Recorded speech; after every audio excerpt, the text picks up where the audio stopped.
Okay, this video is from this book right here, Prevent and Reverse Diabetes by me, Pete Rogers. We're on part 12, so we're going to finish the book today.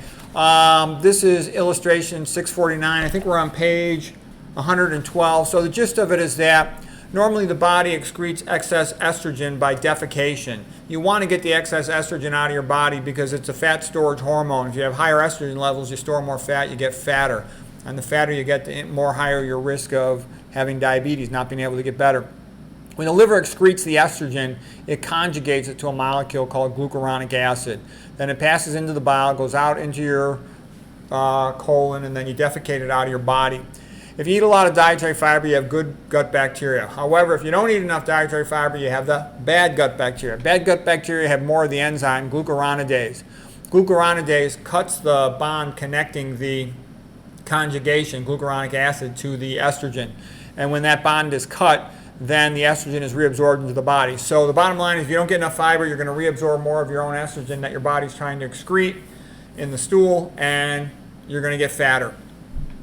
So dietary fiber helps prevent you from becoming fat. These estrogenic chemicals have other negative effects. They increase your risk of breast cancer, increase your risk of endometrial cancer, of uterine fibroids.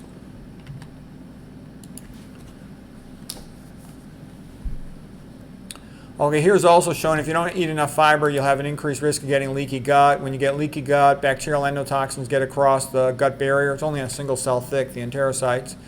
Gram-negative endotoxins, LPS for lipopolysaccharide. Gram-positive endotoxins, LTA, lipoteichoic acid. They interact with the blood clotting protein fibrinogen and change it from an alpha helix structure, secondary protein structure that's like a slinky, into beta-pleated sheet that's flat. They stack up like cards. Connected to each other. The higher the molecular weight of a chemical molecule in aqueous solution, the more likely it is to precipitate out. To precipitate out is to clot. So the bottom line is it makes you have more blood clots. And these can be anywhere from 2 to 200 microns in size. They'll start plugging up capillaries, arterioles. Not good. I think that's a major contributor to atrial fibrillation causation. And it's just going to predispose you to hypertension because your blood's thicker. You're going to have more high viscosity blood. That's going to damage your arteries, cause atherosclerosis. Okay. You don't want that, okay? So how do you prevent it? Eat more fiber. Avoid the things that are bad for the gut, like oils and all that. Filter your drinking water, okay? Those are amyloid. It's called an amyloid transformation.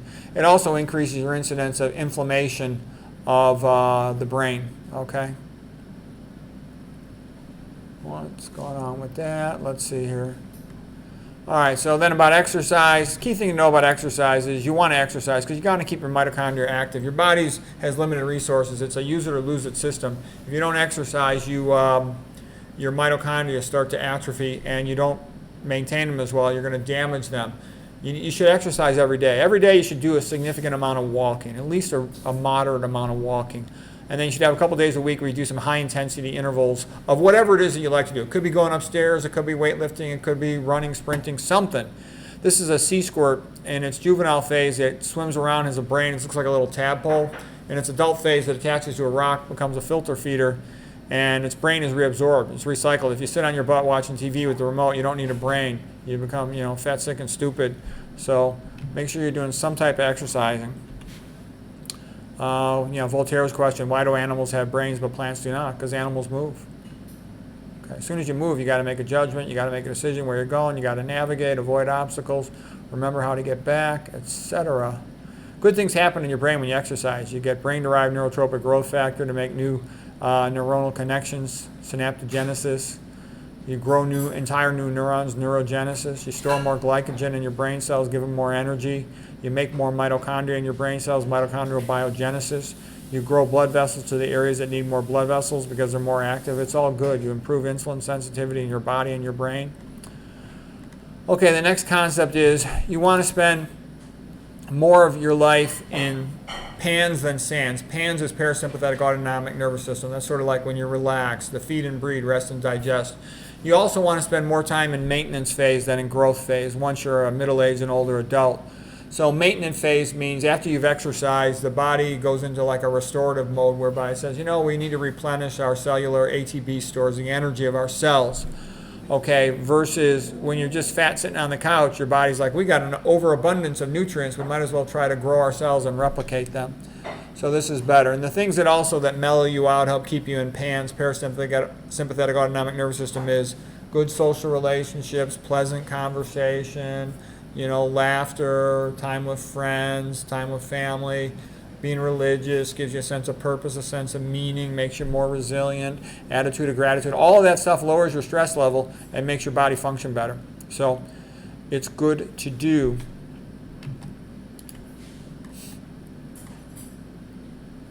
You're really trying to slow down mTOR, the nutrient sensing pathway. This is sort of the same slide with a little more detail added. Okay, these are just sort of a cycle of life, the birth and childhood phase of the series of paintings, Voyage of Life by Thomas Cole. They're very beautiful. This is the best set of paintings ever made about the cycle of life. And here it is, youth. So the young man is headed towards his dream of utopia in the sky, the great future he's going to build for himself. He sees a nice clean path straight down the pike up to his magnificent future. But in reality, you can see the stream goes around a bend and then he's going to hit the rapids, which for many of us is middle age. Okay, here he is in middle age. He's going over the rapids, lots of big rocks, kind of sharp. His oars have fallen out of the boat. His wife is divorcing him.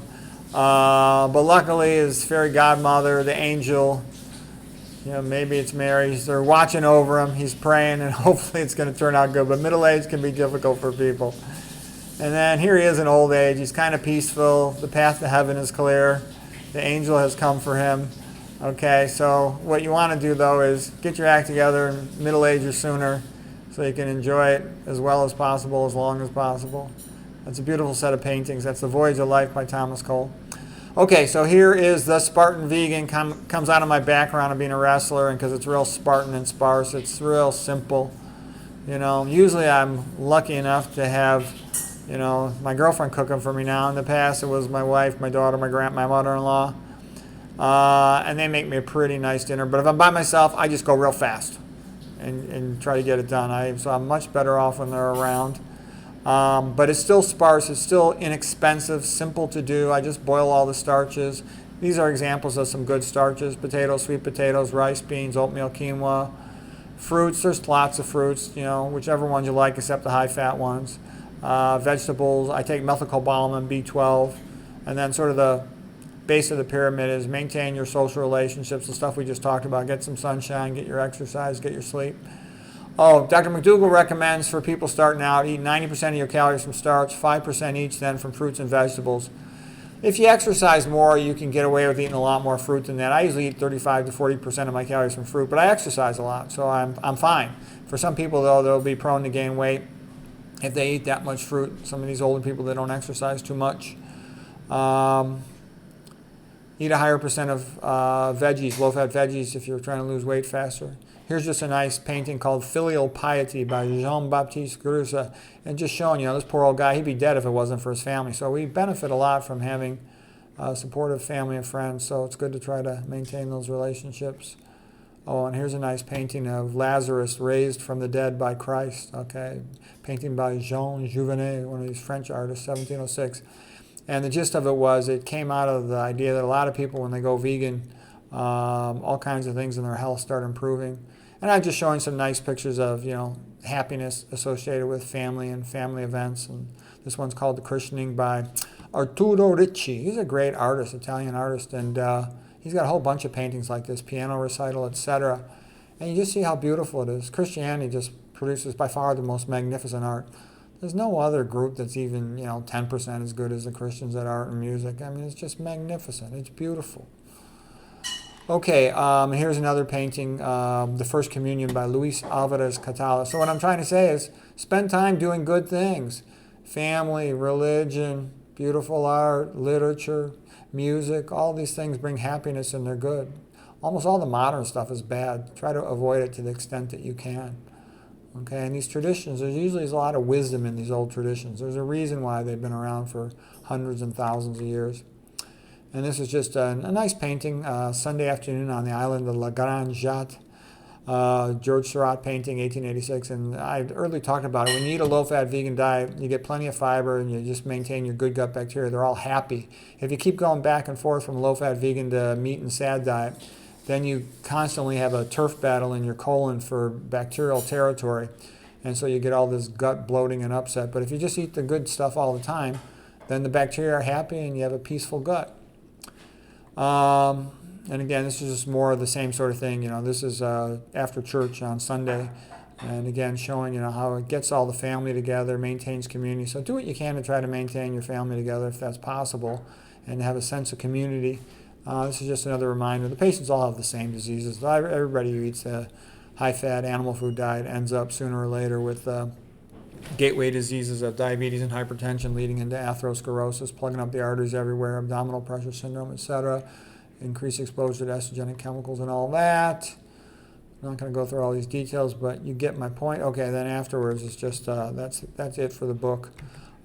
Basically, the good stuff's in plants, the bad stuff's in processed food is the worst, and then oils is the next worst, then animal foods. Anyways, I hope you found that helpful.